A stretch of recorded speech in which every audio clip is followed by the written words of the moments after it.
Well, good morning, ladies and gentlemen, and welcome to Grumman Pilot's YouTube channel. And today we're going to go back to 2005. What did I do last summer? Well, in actuality, it was a little bit more than a summer. Starting in February, I began looking at a job in Idaho. By March 1, I was working in Idaho, and by Halloween, I was home from Idaho. So let's talk about what we really did that summer. I think you'll find it interesting. It pointed me towards aviation, so stay tuned. So we would like to ask you please subscribe, hit the like button, and hit the notify to stay current with our content. So let's jump in our flashback machine and let's go to 2005. And that was an interesting year. The year started off with our annual "we're going to go skiing in Colorado" trip. A bunch of us have been doing that for like 10 years. We just go, we stay in a nice house, and we just ski our butts off for a week. And it's a lot of fun, and we get to catch up with folks. The nice thing about this year was that my birthday, my 50th, would fall on Mardi Gras Day, the day I was born. So we just put the trip together. Here's Rob and Chris Jones. But we all went to Colorado, and Luann wanted to arrange a surprise for me. So she had rented a truck and had entered us into the Mardi Gras parade in Breckenridge. So we had brought all of our costumes from real Mardi Gras, and we wore that on the back of our float, and it was really funny at the end of the ride where people mistook Luann and I for the king and queen of Breckenridge when we were just participants with our own float. But we all had a good time riding in the truck and throwing lots of prizes.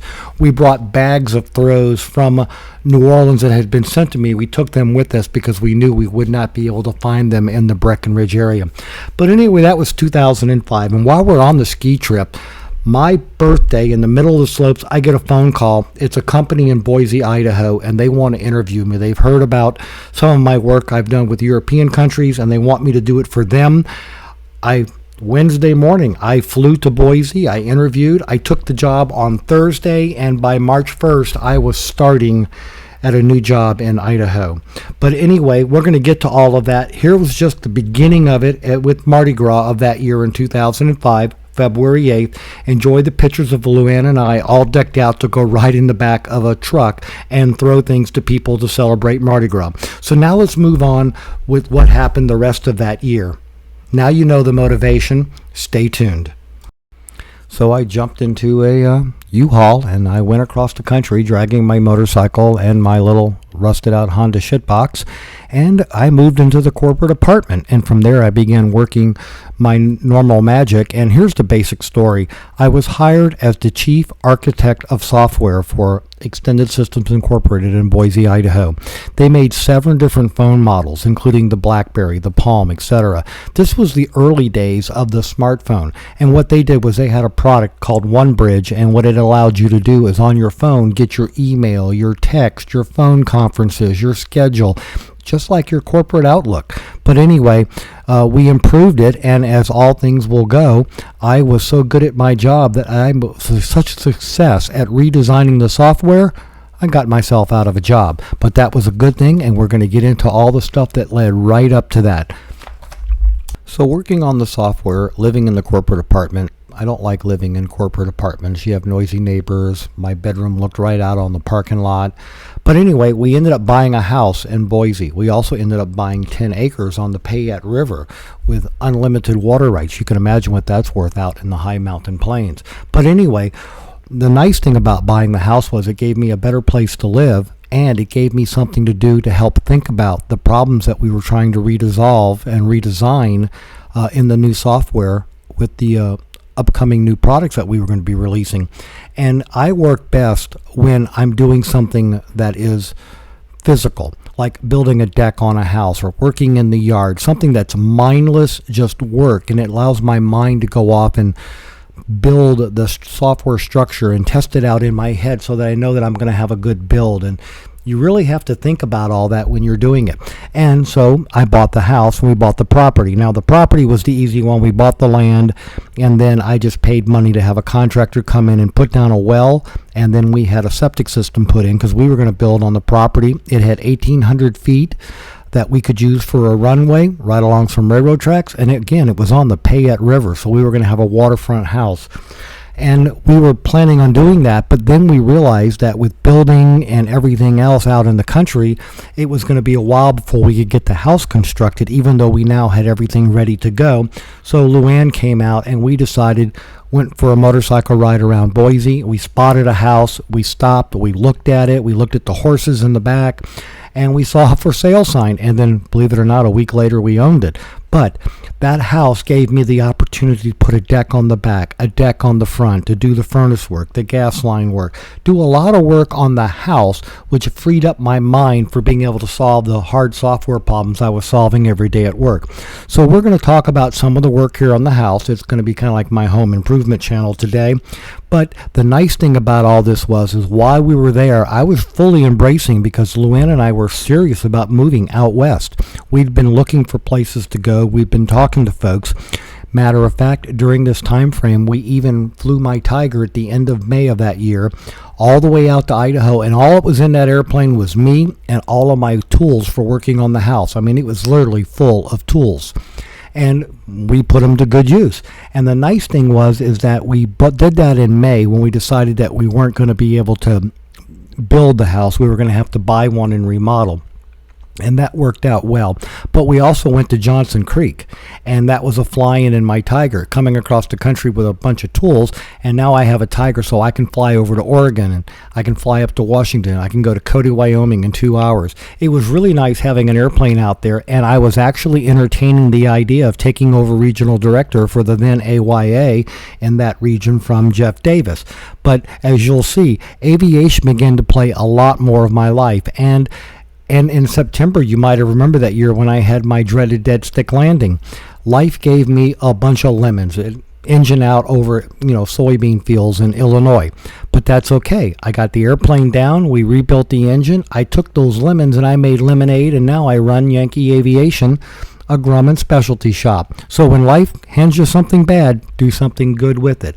But anyway, we bought the house and we bought the land, and now let's talk about some of the specific projects. There are not going to be any pictures of the land other than a couple of nice photos I took out there.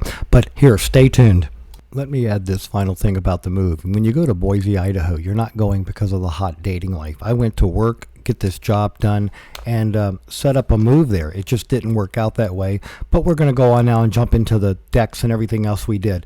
Let me also add that during this time frame, I was also traveling to Europe 3 times that year. I was going up to Toronto every week. I was a very busy guy, but that's okay. Like I said, there's nothing else to do in Boise. I might as well have some fun and do my job well. So now let's get on to the projects that we did on the property.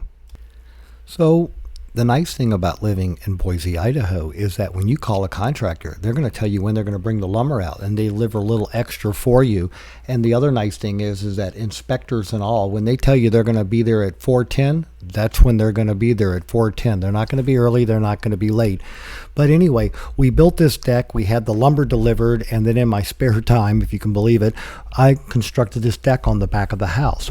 First off, it was going to be right up against the irrigation canal, which is the coolest spot on the property, and the house was definitely screaming for some ventilation. It had very few windows that opened, no screens in the doors, and so we were going to be updating a lot of stuff on the house. But there me of planning where the deck is going to be, and now I began cutting out that wall right there, and I ended up putting a deck. And now Ron and Fran Levy stayed with us after Sacramento right before we had the deck door in, and all they said was that, I really need to put a deck door in there, and we did. But we got the deck door in, and that really opened up the house in terms of breathing, and now we could concentrate on the other projects that we were going to be doing. And just to highlight, we're going to do a deck on the front of the house, we're going to work on the gate, but stay tuned, we're going to have some more fun.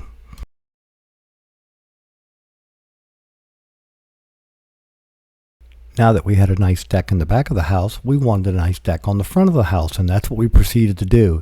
And the nice thing that we weren't expecting was that when we built the deck out on the front of the house, it was in the nice shade of the few trees that we had, but we also had a great view of Hill Road. You could sit on your deck and you see cars coming from one way and you could see them coming from the other, and you could sit on the deck and hear the conversations of people as they rode by in their car. It was kind of nice having that deck. So when we got the deck all finished, we put a ledger board in and we put rails on it, but we took a window out and we put it it as a door so that now we had an easy way to go from the upstairs hallway right onto the front deck. So this pretty much accomplished having the house being able to breathe and ventilate. We had a door now on the front and a deck on the back. So now we could concentrate on all the other fun stuff like getting a new gas line put in for a new furnace, getting our old heating oil system out and getting a new natural gas system in.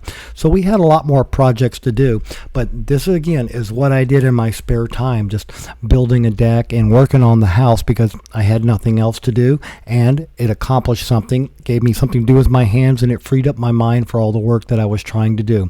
But anyway, we really did like that house, and we were really disappointed when we had to sell it. And again, once we had the deck going in place, we realized it was time to get onto the fence of the property.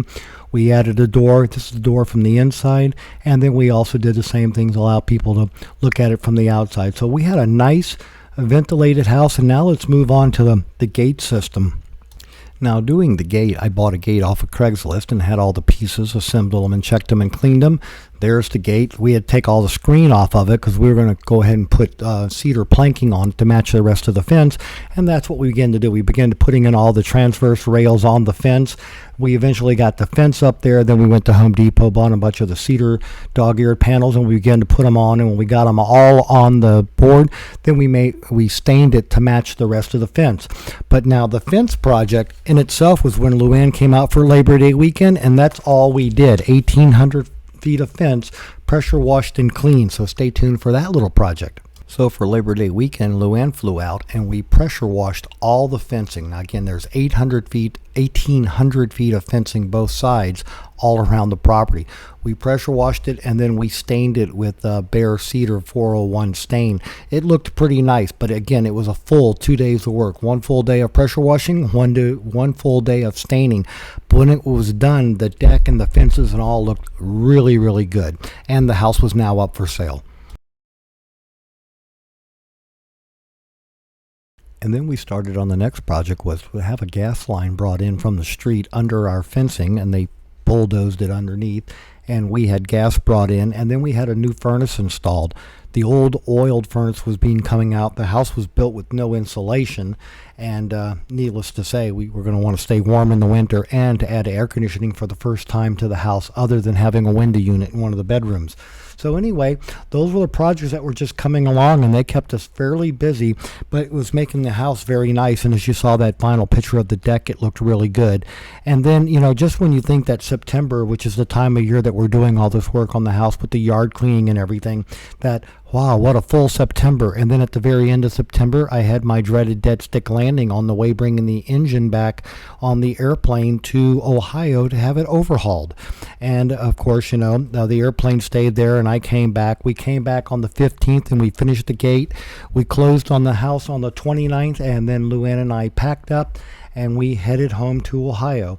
So that, folks, is a pretty quick look at what we did in 2005. And the nice thing about all that was we were serious about aviation. We were looking for property that we could have our own runway, and we found all of that. We had to give it all up. But with the dreaded dead stick landing, here's the lemons that life is giving me. So we took that, we rebuilt the engine. I got my A&P the next month. I had all my logbooks with all my stuff. I went into the FSDO and said, I'd like to get an A&P license. And they wanted me to go to a school, and I went, I don't need to go to school. I went to the School of Hard Knocks. But you can get your A&P, and I encourage you that if you are mechanically inclined to go ahead and do it. We have a shortage of A&Ps. But anyway, I started Yankee Aviation at Butler County, Moraine, and Middletown of that year, and it worked out pretty good, and I'm still doing it and still having a good time. So when you work for yourself, you never have to go to a job, it seems. So ladies and gentlemen, thanks for this little skip down memory lane and how I really got pushed in the aviation direction with no room for error here. But anyway, we hope you found all this useful and informative. Thanks so much for watching, and have a great day flying your Grumman. And in addition, as a little treat, about 3 o'clock in the morning when I'm doing web work and other stuff, here's my cat coming down, playing with a mouse and meowing and just having a good time with me in the wee hours of the night. So I thought I would throw this into you as a little treat. Y'all please enjoy.